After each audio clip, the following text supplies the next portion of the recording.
The Contemporary World. Chapter 2.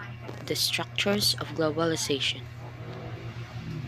Structure of globalization: social, political, and economic. Social, a measure of how easily information and ideas pass between in their own country and between different countries. It includes access to internet and social media networks. Political, the amount of political cooperation there between countries. Economic, countries that trade with many others and few trade barriers are economically globalized. Lesson 1: Global Economy. The global economy or world economy refers to the interconnectedness worldwide of the economy as well as the activities that took place or take place rather between multiple countries. Global economy is about the economy of humans of the world, referring to global economic system, which includes all economic activities which are conducted both within and between nations. It includes production, consumption, economic management, work in general, exchange of financial values, and trade of goods and services.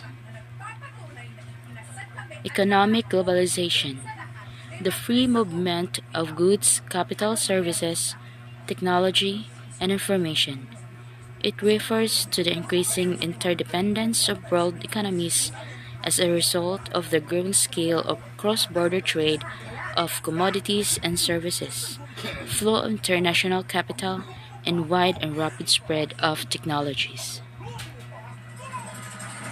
Barter trade system. It is an old method of exchange. This system has been used for centuries and long before money was invented. People exchange services and goods for other services and goods in return. Mercantilism. Mercantilism was an economic system of trade that spanned from the 16th century to 18th century. Mercantilism was based on the idea that a nation's wealth and power were best served by increasing exports and so involved increasing. Gold standard. A gold standard is a monetary system in which the standard economic unit of account is based on a fixed quantity of gold. The gold standard was widely used in the 19th and early part of the 20th century. Types of economic policy: protectionism, trade liberations or free trade, fair trade. Protectionism is the economic policy of restricting imports from other countries through methods such as tariffs on imported goods, import quotas, and variety of other government regulations. Protectionism is protecting one's own economy from foreign competition by imposing trade barriers.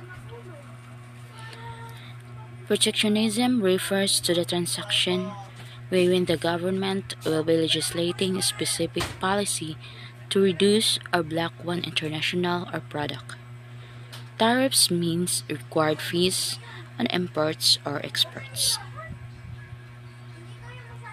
Protectionism implement not just for the sake of we have a scheme to be used when it comes to trading. It has its goal to improve economic activities within the domestic economy, so it means that all we own will be protected. At the same time, we have the saying, love your own or support your local product.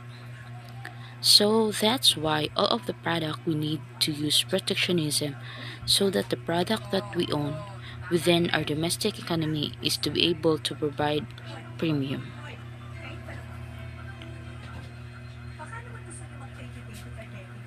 2. Trade liberations or free trade is the removal or reduction of restriction or barriers on the free exchange of goods between nations.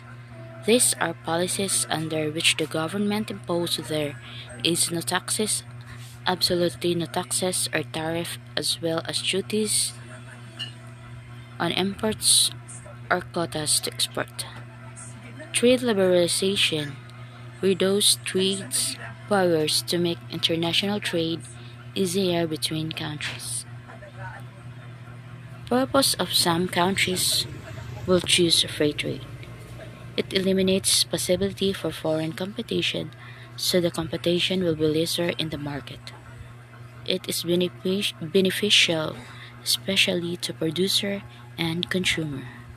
Another thing is that there is limit to quotas. There will be no limitation in terms of how many they will produce and in shipment, since it's free trade. The downside of this free trade is that the income will be lesser, or we will not be able to give premium to our domestic products. Fair trade is a trading partnership based on dialogue, transparency, and respect that seek greater equity in international trade. It is technically designed and used especially by producers in developing countries. Key players or actors in globalization. Worldwide partnerships are one of the entertainers in globalization. Their interest in different nations expands the effects and impact of globalization around the world. Private companies and business people are likewise one of the significant parts in monetary globalization. Government also assume a critical part with regards to speeding up globalization. Government can settle on key choices which can enormously impact the pace of which a country. Multinational corporations are one of the actors in globalization. Globalization has both positive and adverse consequences. On an individual level, globalization influences both the norm of life and personal satisfaction. On a business level, globalization influences an association's item life cycle and an association's report. Key players or actors globalization. International organizations. Intergovernmental, supranational, non-governmental. Large manufacturing corporations. Multinationals, transnationals. International organizations is the major players in the nation state. It promotes voluntary cooperation and coordination. Intergovernmental organizations. It is composed of nation states that promote voluntary cooperation and coordination among its members. Decisions and agreements are not enforceable. Members do not surrender any sovereignty. Here are some examples of intergovernmental organizations: World Trade Organizations, World Intellectual Property Organizations or WIPO, Asian Development Bank or ADB, International Seabed Authority, World Health Organization, and Worldwide Fund for Nature or WWF. Supranational organizations.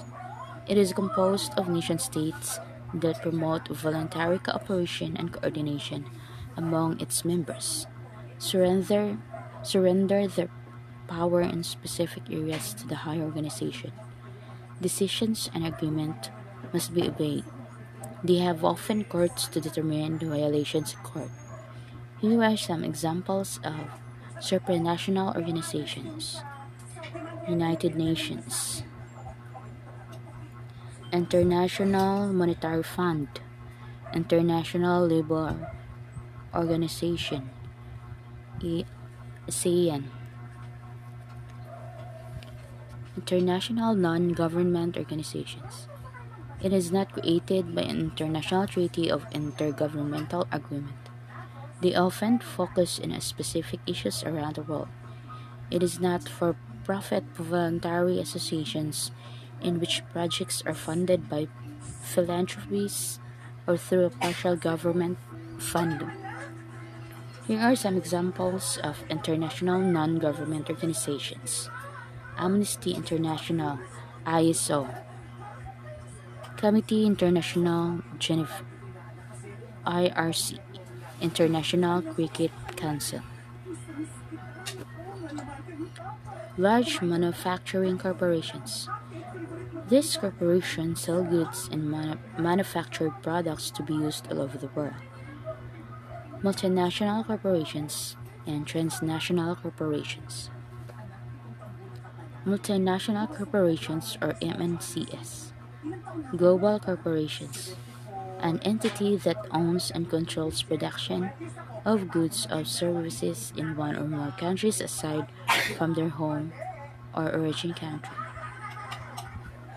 Examples of multinational corporations are Procter and Gamble, Nestle, 7-Eleven, FedEx, Jollibee, Pepsi, Coca-Cola, McDonald's, and etc. Multinational companies own a home company and its subsidiaries. Multinational companies have a centralized management system. Multinational companies will face a barrier in decision making due to its centralized management system. Transnational corporations, commercial enterprise that operates substantial facilities that does business in more than one country. Unlike with MNC, no home or origin country. Examples of transnational corporations are Nike, Starbucks Coffee, GlaxoSmithKline, Walmart, AXA, Good Life, Toyota, and Ford. Transnational companies do not have subsidiaries but just many companies. Transnational companies do not have a centralized management system. Transnational companies are able to gain more interest in the local market since they maintain their own system.